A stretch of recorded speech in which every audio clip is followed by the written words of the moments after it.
नमस्कार, आप देख रहे हैं न्यूजियम लाइव। आज पटना में वीआईपी यानी कि विकासशील इंसान पार्टी के अध्यक्ष मुकेश सहनी महागठबंधन में शामिल हो गए। प्रेस कॉन्फ्रेंस करके उन्होंने ये जानकारी दी। प्रेस कॉन्फ्रेंस के दौरान मुकेश सहनी के साथ तेजस्वी यादव भी एक साथ दिखे। आपको बता दें कि 2020 के विधानसभा चुनाव के समय भी एक प्रेस कॉन्फ्रेंस के दौरान दोनों साथ में दिखे थे। उसके तुरंत बाद या यूँ कहें कि प्रेस कॉन्फ्रेंस के दौरान ही मुकेश सहनी ने महागठबंधन से अलग होने की बात कह दी थी। उस दौरान मुकेश सहनी ने तेजस्वी यादव पर आरोप लगाया था कि उन्हें सम्मानजनक सीट नहीं दी जा रही थी। इस वजह से उन्होंने महागठबंधन से अलग होने का रास्ता अपनाया। महागठबंधन से अलग होते ही बिहार विधानसभा चुनाव के समय मुकेश सहनी एनडीए के साथ जाकर मिल गए थे, जिसमें उन्हें 5 सीटें दी गई थी, जिसमें उनकी पार्टी ने 4 सीटों पर जीत दर्ज की थी। और आपको एक अहम बात बता दें, उस समय 5 सीट में से 4 सीट वीआईपी ने जीती थी और 1 सीट हारी थी, जिसमें हारने वाले खुद मुकेश सहनी ही थे। चुनाव हारने के बाद भी मुकेश सहनी को मंत्रिमंडल में शामिल किया गया।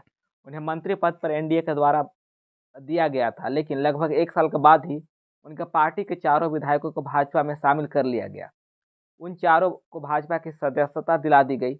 इसके बाद मुकेश सहनी को भी मंत्री पद से हटा दिया गया, या यूँ कहें कि उसके बाद से ही मुकेश सहनी को एनडीए से बाहर कर दिया गया। तब से आज तक इसी सस्पेंस में थे कि वो किधर जाएंगे, एनडीए की ओर जाएंगे या महागठबंधन की ओर जाएंगे। लेकिन आज यह फाइनल हो गया कि मुकेश सहनी महागठबंधन के साथ जाएंगे। महागठबंधन में आते ही मुकेश सहनी को राजद ने अपने कोटे से 3 सीट वीआईपी को दी, जिसमें गोपालगंज, मोतिहारी और झंझारपुर शामिल है। आपको बता दें कि अभी तक राजद की ओर से 6 सीटों पर प्रत्याशियों को ढूंढा जा रहा था, जिसमें कि ये 3 सीटें का भी नाम शामिल था, जो सीटें राजद ने वीआईपी को दी।